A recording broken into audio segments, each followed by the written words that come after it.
तो फाइनली दोस्तों, जो हमने अपने चैनल पर एग्जिट पोल दिखाया था 7 राज्यों की 13 विधानसभा सीटों के उपचुनाव का, वो अब सही साबित होता हुआ नजर आ रहा है। दरअसल 7 राज्यों की 13 विधानसभा सीटों पर जो 10 तारीख को वोट डाले गए थे, उसके नतीजे आज आ रहे हैं और अभी फिलहाल शुरुआती रुझानों के मुताबिक इंडिया अलायंस की बंपर जीत होती हुई नजर आ रही है। टोटल 13 सीटों में से इंडिया अलायंस 11 सीटों पर चुनाव जीत रहा है, जबकि एनडीए के खाते में मात्र 2 सीटें जाती हुई नजर आ रही है। यहां पर सबसे बड़ा उलटफेर जो देखने को मिला है वो यह है कि जेडीयू बिहार की रुपौली सीट पर अभी तक आगे चल रही थी, लेकिन अब वो पीछे हो गई है। जेडीयू के कैंडिडेट यहां पर कई हजार वोटों से अब बिहार के अंदर पीछे हो गए हैं। साथ ही साथ उत्तराखंड के अंदर दोनों सीटों पर भारतीय जनता पार्टी चुनाव हार रही है और हिमाचल प्रदेश के अंदर सीएम सुक्खू, जो कांग्रेस के नेता हैं और हिमाचल के सीएम भी हैं, उनकी पत्नी ने अपना चुनाव जीत लिया है। शुरुआती रुझानों में वो पीछे चल रही थी कई हजार वोटों से, लेकिन लास्ट तक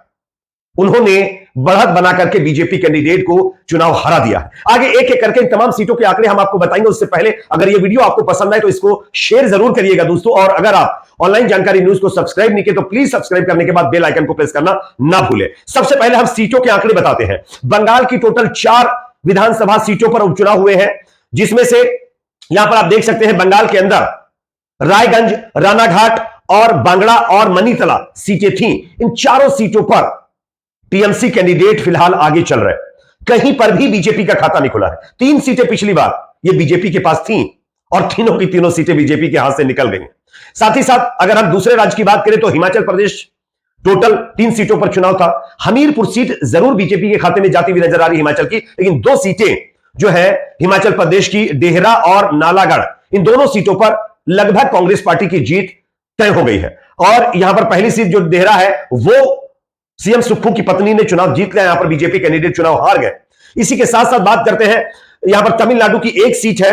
तमिलनाडु के अंदर जो है विक्रावंडी जो सीट है, यहां पर डीएमके कैंडिडेट यानी कांग्रेस और डीएमके कैंडिडेट चुनाव जीत रहे हैं। यहां पर कई हजार वोटों से डीएमके कैंडिडेट आगे निकल गए हैं। इसी के साथ साथ बिहार की एक सीट थी रुपौली।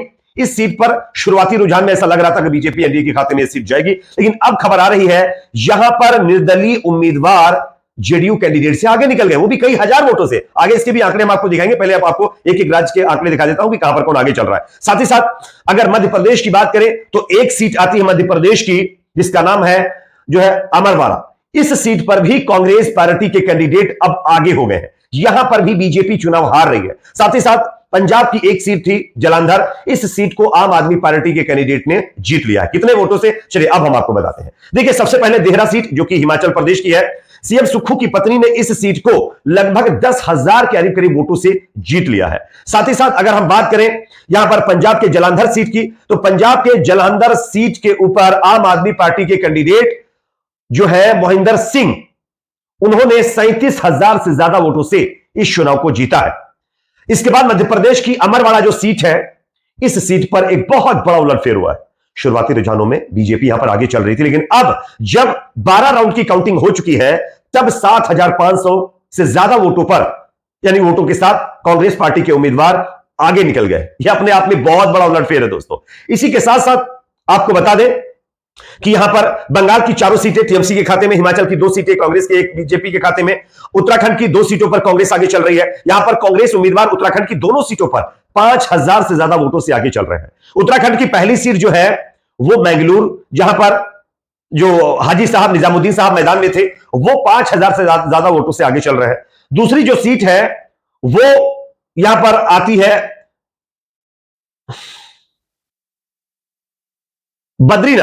बद्रीनाथ सीट के ऊपर भी कांग्रेस पार्टी के उम्मीदवार चुनाव जीत रहे हैं। इनकी भी बढ़त लगभग 5,000 से ज्यादा वोटों की हो गई है। तो यह फिलहाल पूरा लबोलवाब है। टोटल 13 सीटों में से 11 सीटें इंडिया अलायंस की जबरदस्त जीत हो रही है। 2 सीटों पर मात्र एनडीए जीतती हुई नजर आ रही है, जिसमें एक सीट पर बीजेपी और यानी दोनों सीटों पर बीजेपी आगे दिख रही है और जेडीयू का सुपड़ा यहां पर साफ हो गया है। कुछ और अपडेट यहां पर सामने आ रहे हैं जो मैं आप लोगों को बताना चाहता हूं, क्योंकि जब तक मैं वीडियो रिकॉर्ड कर रहा हूं तब तक शायद बहुत सारी चीजों पर यहां पर बदलाव देखने को मिला है। देखिए, हिमाचल में कांग्रेस ने एक सीट जीती है और एक सीट अब भारतीय जनता पार्टी ने भी जीत ली है। हमीरपुर सीट थी, यहां पर बीजेपी के कैंडिडेट चुनाव जीत गए हैं। इसी के साथ साथ चलिए मैं आपको कुछ और अपडेट देता हूं। देखिए, यहां पर हिमाचल प्रदेश की हमीरपुर सीट थी, यहां पर बीजेपी के कैंडिडेट को मात्र 1571 वोटों से जीत मिली है और यहां पर जो कांग्रेस पार्टी के उम्मीदवार हैं वो चुनाव हार गए। साथ ही साथ 9,265 वोटों से हिमाचल प्रदेश के अंदर दोहरा सीट पर सीएम सुक्खू की पत्नी चुनाव जीती हैं। यहां पर एक और अपडेट आ रहा है, 7वें राउंड में बिहार के रुपौली सीट पर जो लीड है जेडीयू के खिलाफ इंडिपेंडेंट कैंडिडेट की, वो बढ़ गई है। लीड लगभग 1,000 से ज्यादा वोटों की हो चुकी है। 1,000 से ज्यादा वोटों से जेडीयू कैंडिडेट यहां पर पीछे चल रहे हैं। साथ ही साथ यहां पर एक और अपडेट, तमिलनाडु के विक्रवंडी में विधायक के खत्म होने की वजह से यह सीट खाली हुई थी। यहां पर डीएमके कैंडिडेट 9,500 से ज्यादा वोटों से आगे चल रहे हैं। यहां पर डीएमके कैंडिडेट को 93,730 वोट मिले हैं, जबकि जो एनडीए का उम्मीदवार था एआईएडीएमके का, उसको 84,157 वोट मिले हैं। इसी के साथ साथ देखिए यहां पर कुछ और अपडेट सामने आ रहे हैं, वो ये है कि मध्य प्रदेश की एक जो सीट थी, यहां पर भी कांग्रेस पार्टी जीतती हुई नजर आ रही है। कांग्रेस पार्टी को मध्य प्रदेश के अमरवाड़ा में 1,09,765 वोट मिले हैं, जबकि बीजेपी की कैंडिडेट को 84,600 जो है 79 वोट मिले हैं। तो टोटल अगर हम देखें तो 15 से 16,000 से ज्यादा वोटों से यहां पर कांग्रेस उम्मीदवार आगे निकल गया है, यानी उनकी जीत अब लगभग पक्की नजर आ रही है। तो यह फिलहाल ताजा सिचुएशन है। फिलहाल इस चुनाव से एक चीज तो स्पष्ट हो गई कि बीजेपी जो दमखम दिखाने की कोशिश कर रही थी इन 7 राज्यों के अंदर, उसका दम लोकसभा चुनाव की तरह पूरी तरीके से बेदम हो गया और इंडिया अलायंस यानी राहुल गांधी का जोश अभी भी हाई चल रहा है, जिसके चलते इंडिया अलायंस यहां पर काफी अच्छा परफॉर्मेंस करती हुई नजर आ रही है। इस पर आप लोग क्या सोचते हैं, आपकी क्या राय है, कमेंट सेक्शन में जरूर बताएं। वीडियो को लाइक शेयर, चैनल को सब्सक्राइब जरूर करें।